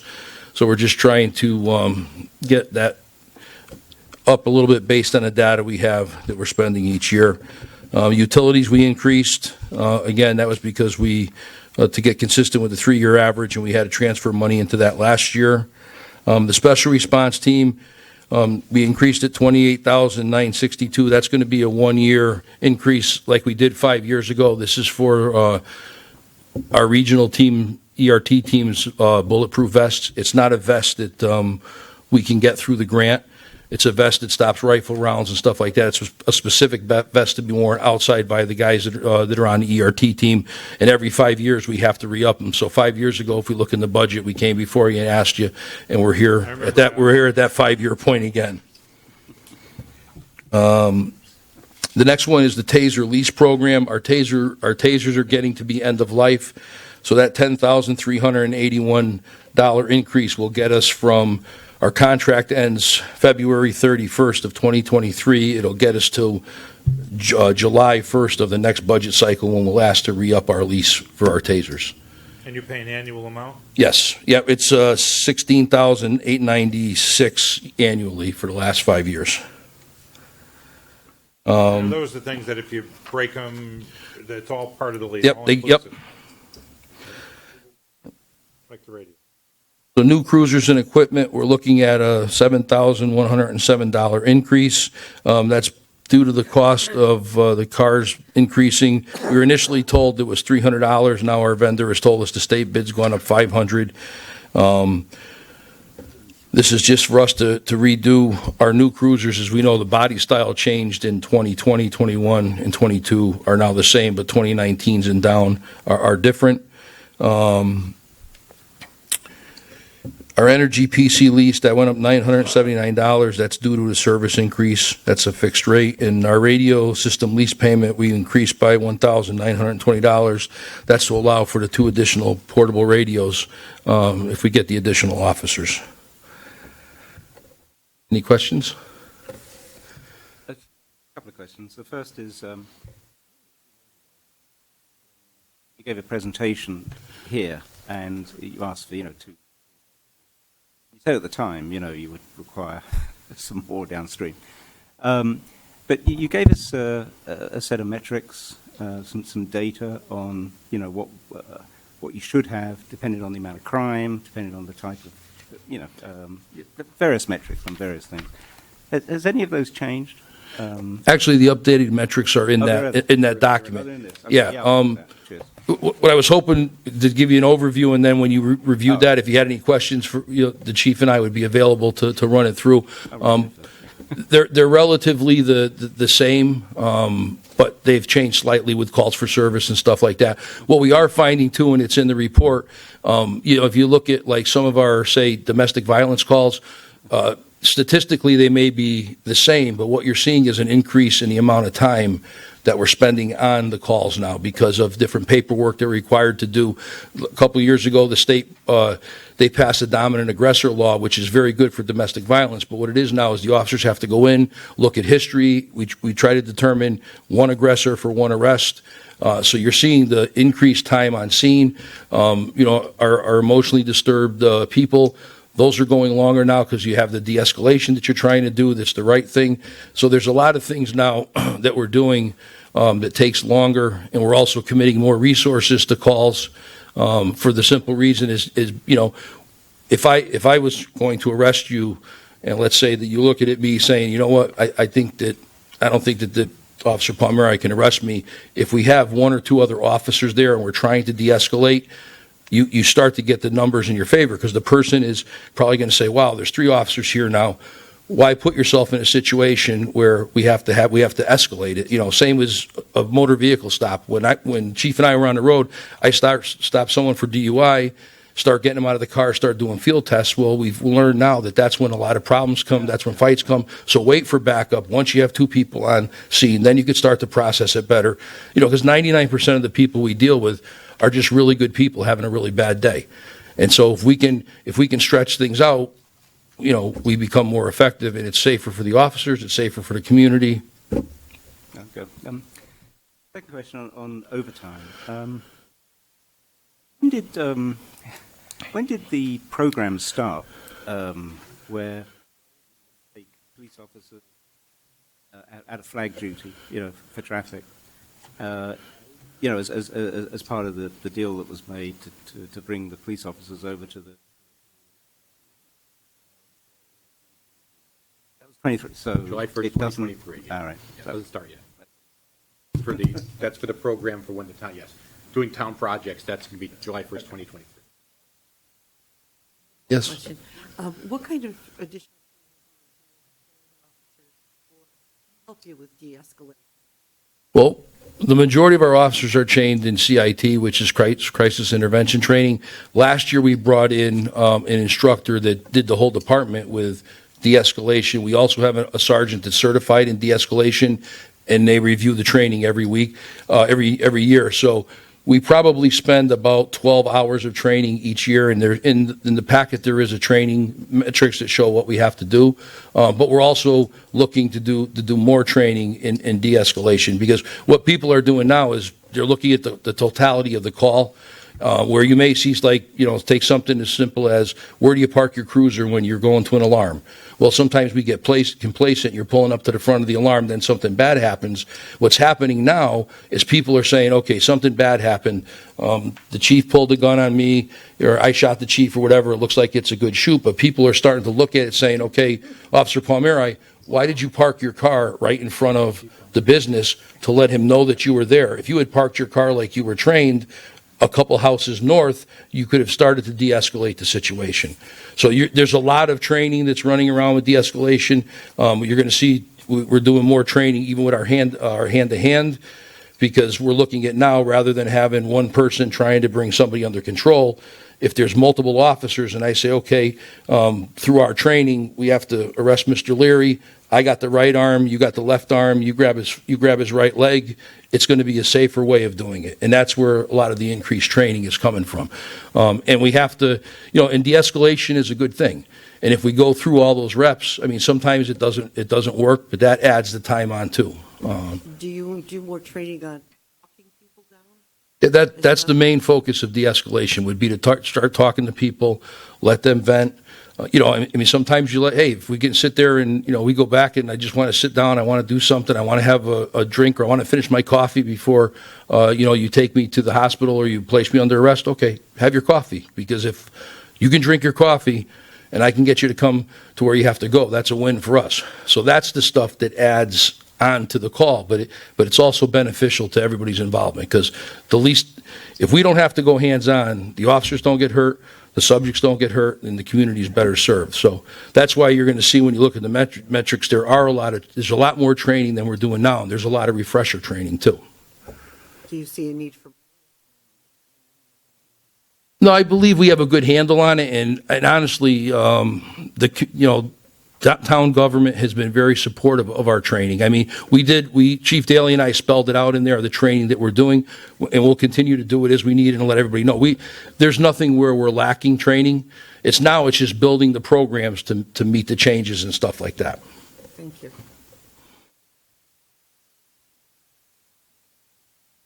I do have some, but Tony gets his ready. You talked about a full-service department. I've heard you talk about that for years. And my question is, without naming any, I don't ever put anybody on the spot, but when you look around at other departments, do you see some that you say, well, we're full service, this municipality may not be. Do you see that when you do your evaluations of other municipalities and say, without naming any, but saying, we've got this, we do more, we do it better, we have something special here, compared to maybe a peer community? Well, I would argue that the New England law enforcement does it really good as far as training and interacting with the community. And yeah, I think we do things better. And I think sometimes when you see things in the news where you see an incident that's causing uproar and everything else, if you dig deep enough, it's probably because part of it is the police department didn't have a relationship with the community. The police department wasn't involved. There was a sense of distrust. I mean, we're not perfect, but we believe that if we mess up, we'll own it, and then we'll move on and we'll be a better organization. So I think a lot of the police departments in our state do it right. I can't speak for everybody, but I think now in 2022, you're foolish not to embrace your community because you need the community. And I know I brought back Sir Robert Peel years ago, but if you go back to the 1800s, he said the police are the public's the police. It's that simple. And we're just blessed that, we've had that support through the town government and different boards to be able to do that. Now more than ever, the police departments have to market themselves. I think when Chief Daly and I came on in the early 80s, there wasn't marketing. It was like, okay, you're a police department, but now you got to get yourself out there and let people know because we should be doing what we're doing. And I think we're doing it right, and I think that's a credit to the town. Thanks. Next question is the task force and prevention. Does the task force engage in prevention as well as, what do you want to call it, detection, apprehension? How does the auto theft task force do preventative things? Well, they partner with different groups. Like the task force, they have the investigative end, and then we leverage our crime prevention officer, Chris Laporte. He does the community awareness end. We post stuff on social media. If you see in some of the gas stations, we have those big signs, and we can forward you the PowerPoint for the Auto Theft Task Force that talks about locking your vehicle, shut them off, and stuff like that. So it's anything we do is a multi-prong approach. So it's not just like we're out there arresting somebody. We got the enforcement, which we have to have accountability. We have the education end. The same with the Block Watch. We get them information. They provide us information. We've reached out to the community through the Neighbors app so we can get feedback from them. So yes, we do prevention as well. Okay. I got two more, then I'll yield. Dispatch. I always look for opportunities to remove synergies. Seems like we do a fine job with dispatch. Have we ever thought about partnering with a neighboring community of a Wolcott or a Cheshire or somebody and sharing dispatch? I know that the chief and the manager are exploring those options because there is some opportunity there. So, okay. Actually, the chief and I actually.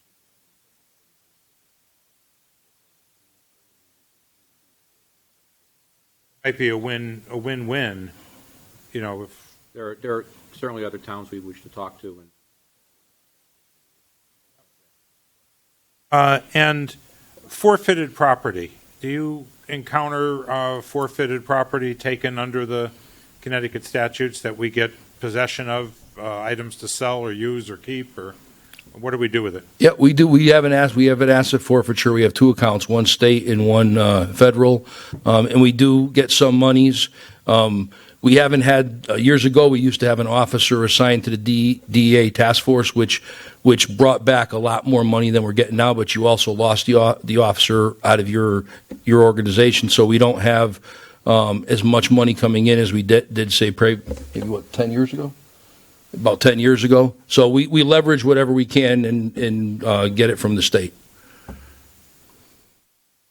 So whatever we have the right to forfeit, the state handles that and then puts it in an account for us to then declare how we want to use it? We get a certain percentage, but you can only use it under certain guidelines. Like you can't use it for funds that you have budgeted and stuff like that. So there's things that you can't use it to like subsidize your budget. It can only be used for items that you won't necessarily budget for and stuff like that. So. Okay.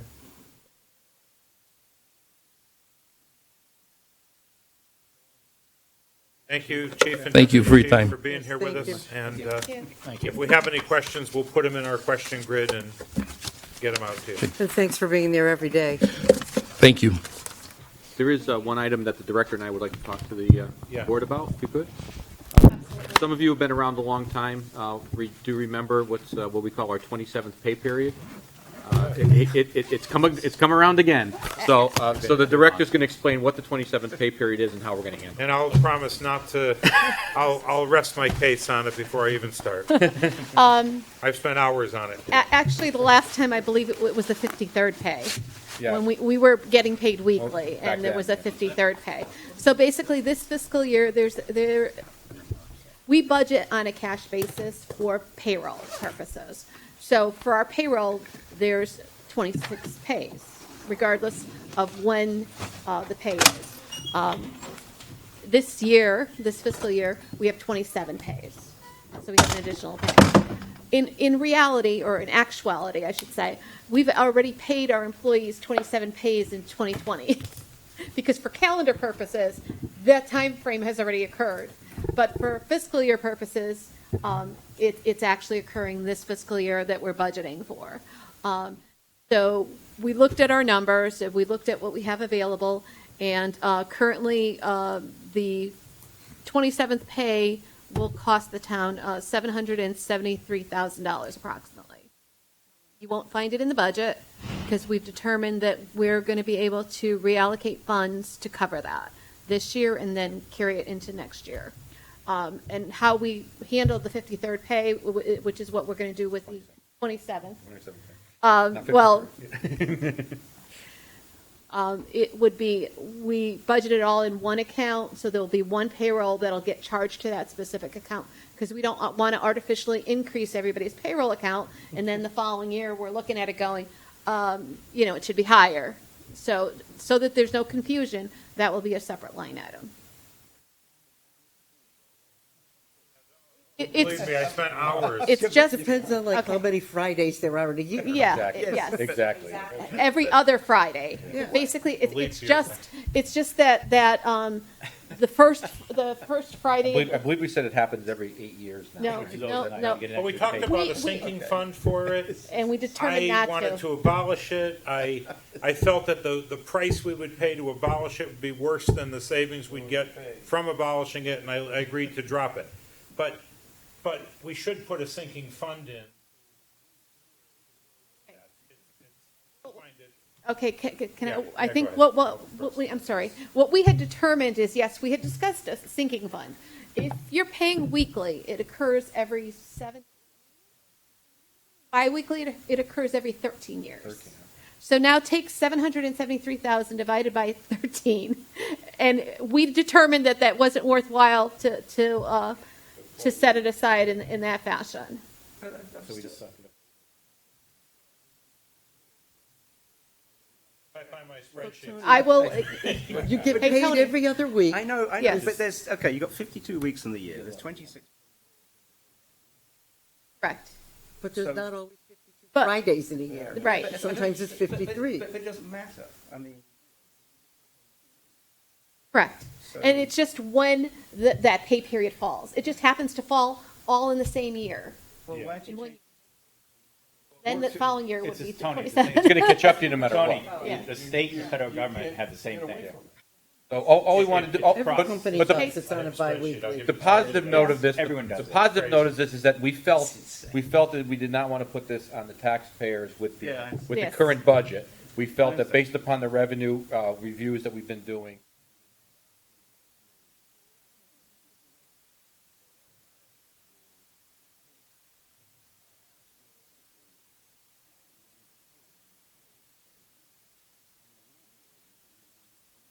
The other way around. You're No. fully paying them and you're giving them extra. Hey, basically, you get three. You get It all. Data It all. doesn't exist on the one time. calendar, Basically, what but happens exists is in the payroll. yes. Basically, what happens is there's 53 Fridays in a given fiscal year. Pay Fridays. I understand. And I could show you exactly how it works, and I'd be more. So every 13 years, It's still, I just 13 years-ish. so the next time it happens, we actually, the retired. sad thing is we were here when it happened before, but it was 53 back then. And if we were paying weekly, it would happen every 8 years, I believe, or something of that sort. I do remember the chairman, Yes. I get it. chairman going through some Happens to me. some Working for calisthenics, the I believe, with And that. had a long conversation with the former town manager. And we let it. But governor. Ask the governor how.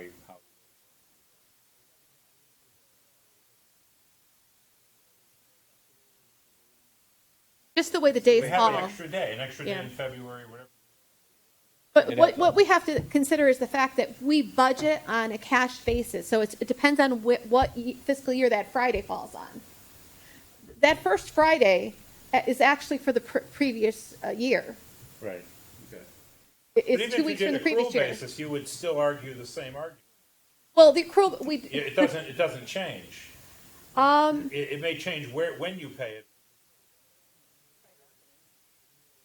Yes. But it happens in the private world also, because if you, because when I was doing private stuff, we paid everybody every Friday. So during a calendar year, when you've had the extra. I'm the oldest guy. That's, Oh, yeah, right. I know. Yeah. don't pay them, you don't. That's all we have for you tonight, and hopefully we have as many enlightening presentations tomorrow night. They're good, though. Yeah, they are. yeah. They're nice to hear. They're well put together. It's a And- chance for the departments. Team put it together. And you always learn something new about each department, I think. Ed, what's going on?